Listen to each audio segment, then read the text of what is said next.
Well, hey there, welcome back to my YouTube channel. Thanks again for joining me. Well, this is the 5th video in our series about fractals and the consequences of modern technology reducing the fractal dimensions of our world, and how that in turn encourages other phenomena from parallel realities to kind of balance out the fractal symmetry. And we see that as paranormal phenomena such as UFOs and crypto creatures and strange space-time slippages and things like that. So this is the 5th video in the series. I'm going to explain a couple more examples and then show you how that relates to how we might interact with other realities, the theory of many interacting worlds, and how reducing the fractal dimensions here actually creates a type of rebalancing effect, almost as if we've created a fractal vacuum. It kind of pulls in or sucks in phenomena from other realities. And that's partly what we see here in our own reality with all sorts of strange things we can't explain. Okay, enjoy the video and we'll talk to you soon. Take care for now. And I was recently reading an article in Science magazine about bee population, pollinators, and agriculture. And basically, agriculture is a type, modern agriculture is a type of fractal flattening. Why? Well, imagine you have these fields and these prairies and even forests, and you decide you want to convert them to modern agricultural systems, right? So what are you going to do? You're going to plow everything over, get rid of all the trees, all the other types of plants, and just have soil there, and you're going to add your nitrogen and your chemicals, and get your controlled, growth of plants, whatever particular cash crop that you're growing. Well, this article showed that the more that you create agricultural land in any place on the earth, basically, you're going to reduce the pollinator population, both in terms of species diversity and phylogenetic diversity, which means the types of traits that the bees have. And they showed that for every 10% of an area that's converted to agricultural land, you reverse evolutionary history by 35 million years. And that the total number of years that we've reversed evolutionary history now on the earth from the amount of land that we've devoted to modern agriculture is somewhere in the order of 320 million years that we've reversed evolutionary history. That means fewer types of pollinators, bees, fewer diversity, less diversity of traits between these groups of bees, and that directly correlates into smaller fruit size, more fruit deformities, and smaller fruit diversity, because about half of the crops that we grow need natural pollinators in order to grow properly. And so for me, that's a type of fractal flattening. You have this very complex system because bees and plants evolved together over millions of years. If you don't have bees, you don't have plants, and vice versa. The plants supply the pollen and the nectar to the bees. The nectar attracts the bees, the pollinators. Even some wasps are pollinators too, so we can't just say bees.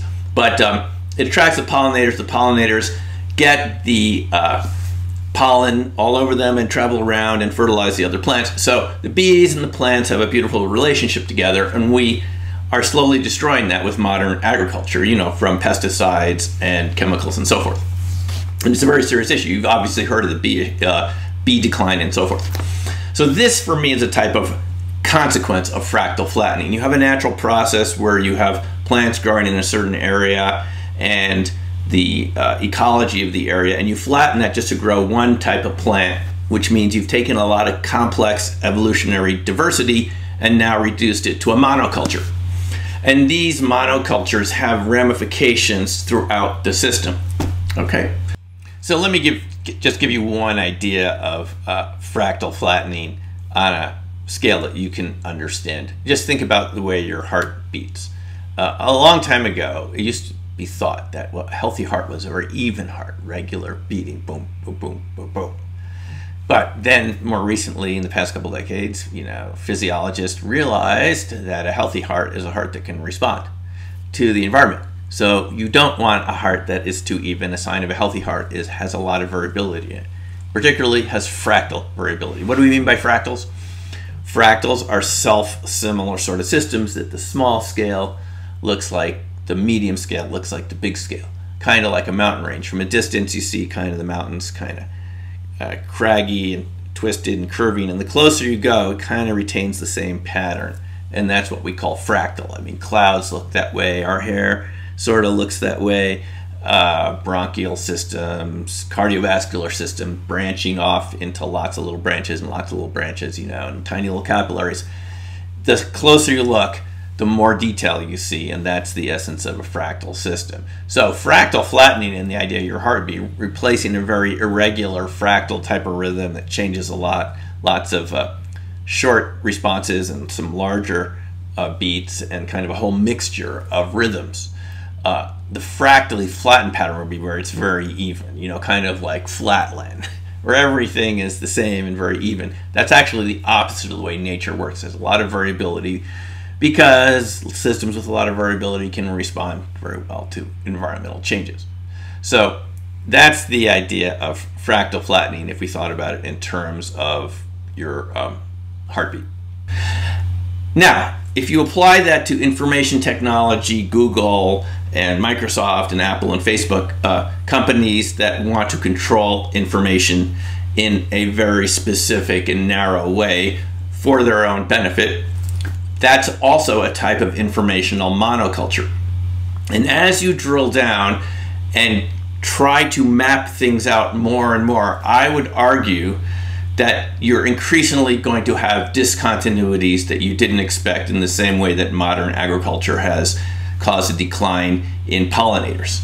You won't know exactly where it's going to come from, but I would argue that it creates a vacuum, a type of chaos vacuum, a type of fractal reductionism, and that creates a giant sucking sound which sucks in more fractal complexity.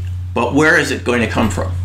Well, in my view, and you can probably guess where this is going, if you imagine that there are parallel realities, other worlds based on the kind of multiverse idea, and we've talked about this before, specifically in terms of the many interacting worlds model. Imagine that you have a lot of parallel realities next to us. You can imagine them like different channels. And remember in the old days of TV that some of the channels would interfere with each other and create kind of ghosting, right? When you tuned your TV back in the old days, at least I remember when the TVs had antennas, you had to tune them. Imagine there are other channels and they all interact just a little bit, just a slight amount, right? I would argue from a symmetry and conservation point of view, which is really the essence of modern physics and even classical physics, that there are always conservation laws in effect and symmetries. That if you reduce the fractal complexity of one particular world, and they're slightly interacting, all these worlds interact, you're going to affect the fractal complexity of another world too. And it actually may compensate by increasing the fractal complexity in ways you can't see.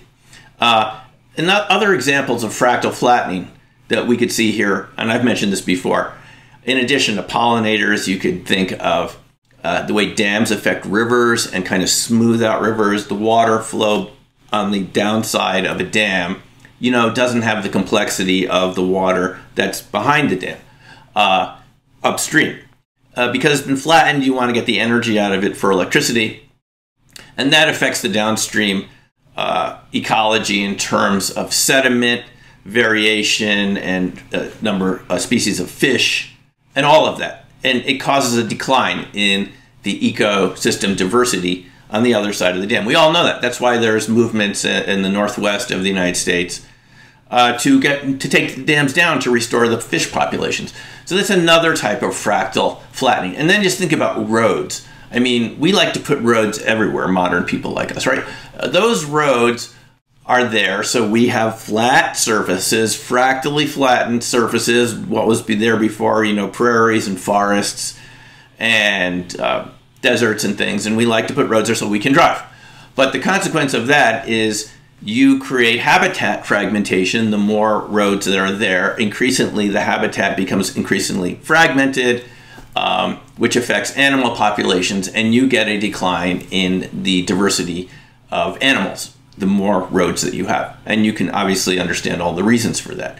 One of the huge projects that are going on, it's going on right now, is the Chinese Belt and Road Project, the Roadway Project, which is putting roads in all sorts of places in Southeast Asia, Africa, Mongolia, in places that roads have never been before. And Science has had articles about this, how it affects the diversity of the plant life and animals and so forth. So those are examples of fractal flattening. Now, I would argue, as you're drilling down with your information technology, and even things like smartwatches, which monitor your movements, I would just argue that there are consequences of doing that, because I think as you reduce the fractal complexity of any environment you're in, it's going to increase in other places, assuming that there's some sort of giant fractal symmetry law at work here. And I'm just assuming that this is the case. Maybe it isn't, but just for the sake of argument, if we reduce the fractal complexity here at the local level where we work and live and so forth, it's going to pop up in other places in the system, because you can't take a system that has evolved in a slow and organic way and just change some of the parts and not expect it to affect other parts of the system. Imagine you're throwing a rock into a pond, right? It's going to create ripples. Some of those ripples are going to go forward and some of them are going to come back to you. Now imagine we have lots of other ponds and they're all just interacting in a slight other way. Those could be our parallel realities. If you take one pond and you don't allow there to be ripples anymore in a kind of a haphazard, chaotic way, and you say, great, we've smoothed out the ripples, that is going to affect all the other ponds that interact with that pond. And I would say that's what we're doing with information technology. The more you try to flatten it out here, you're going to hear this giant sucking sound, and it's going to suck in some complexity to restore the entire system's fractal dimensions. And I would say that what we're seeing with a lot of paranormal activity is actually higher fractal dimensions getting pulled into our system because we've lowered our own fractal dimensions of our modern world. And when you're pulling in information and energy from other parallel realities, because you've lowered your fractal dimensions, some of those phenomena are going to include UFO activity, ET activity, anomalous crypto creatures like Bigfoot, and things like this. So I would argue that for companies that are in the information business and feel that they're about to achieve some sort of informational supremacy by finally getting control of this particular system that we can see with our eyes, it's actually going to reveal more and more parallel realities. In other words, as you feel like you've finally gotten to the ultimate description of reality with your information processing systems, no matter how big and powerful they are, it won't matter, because you're going to become increasingly aware of other parallel realities. And those first parallel realities that we're going to encounter are going to be realities that are very similar to our own right here. And so, in summation, and thanks for listening through this, the more you try to get control of a local area, let's say our planet, the more you're going to begin to encounter the realities of other parallel worlds, because of this kind of fractal balancing between parallel realities. And that's what I call the giant fractal symmetry principle. The whole idea of symmetry and conservation, really in physics, coming from the work of Emmy Noether, who was a really brilliant mathematician earlier in the last century, and she even corrected some of Einstein's work, and he agreed that he had made some mistakes that she saw in terms of symmetry and conservation. When you start throwing those rocks into the ponds and you don't let the ripples just show up the way they want to, eventually you're going to get some more ripples coming back in from the other ponds. And you're going to discover that when you've exhausted the description of this particular reality, you're just going to see that there are more and more realities out there. And I would argue that would even be a consequence of quantum computing. Some people believe, like Max Tegmark, that the very existence of the idea of quantum computers, which now, can compute like using about 50 bits at a time, which is not much faster than an ordinary computer. The idea is to get them to, to millions of bits, qubits. Particles that are in a superposition, they're neither here nor there. They're kind of in this multiverse, computing very rapidly because they are not physically in one position or another. They're in a superposition of all possibilities. Max Tegmark argues that that literally is evidence for a multiverse. So I would argue that as all these technologies progress and we believe that we've finally gotten a final description of reality here, very powerful computers, even quantum computers, the playing field is going to change and we're going to see more of these multiverses, just like with our very powerful space telescopes nowadays that are in orbit out there in their various Lagrangian orbits or wherever they are. Hubble Space Telescope and others that are out there right now and being planned in the near future. Just like we can use those to see farther and farther out into our physical universe. We find it's bigger and bigger and there are more exoplanets out there. I would say that on the opposite side, as we get increasingly powerful information technology that some people believe would kind of give them control, even genetic technology, over what is going on in our physical reality here on Earth, that is an illusion. It will recede and eventually you will see other parallel realities that are just very close by, but normally you don't see them. So basically, the less uncertainty that you have now, the more uncertainty you're going to create later. And this is a function of what I call the giant fractal symmetry principle. So I think you kind of have the idea of that. It sort of has to balance out, and the more control you exhibit in one area, the less control you're going to exhibit in another. And eventually, you're going to realize that the universe is either infinite or near infinite, full of many parallel realities. What would be some of the symptoms you would see in your own life if what I'm saying is true? And what would it be for something like, as I mentioned before, the Google car that goes around, the Google camera car doing the street view and Google Maps and all that? What it would suggest is that something that really seemed fixed, that just really was fixed in stone, a certain location, a landmark, something that's really been the same for a long time. The next time the Google camera car came around to photograph it, it would have changed. It would be slightly different. It wouldn't be the same as last time. And you might see this in your own life too. Something that you were really certain about all of a sudden seems to have changed in ever so slightly. That would be an indication of this parallel reality slippage that I believe is caused by fractal flattening. This effect of our efforts to gain control over smaller and smaller processes in increasingly powerful ways. I believe it causes parallel reality slippage and things would change in unexpected and unpredictable ways. So just like Princess Leia on Star Wars when she said to Darth Vader, the more you try to control us, the more we're going to slip through your fingers like sand. I think that's exactly what happens as you try to control your reality too much. Our reality is made of a certain amount of uncertainty, and it's built into the system. It actually works because of uncertainty. And the more you try to squeeze that uncertainty out of it, the more you're asking for the unknown to show up. And I think a lot of what we see around us in terms of UFOs, paranormal events, psychokinesis, unexpected jumps in understanding, intuition, knowing things that you can't understand how you knew, is evidence of these parallel realities interacting ever so slightly. And I think the effects of what I call fractal flattening would increase the amount of that interaction ultimately, so that in the end you'd have achieved exactly the opposite of what you thought you were going to achieve.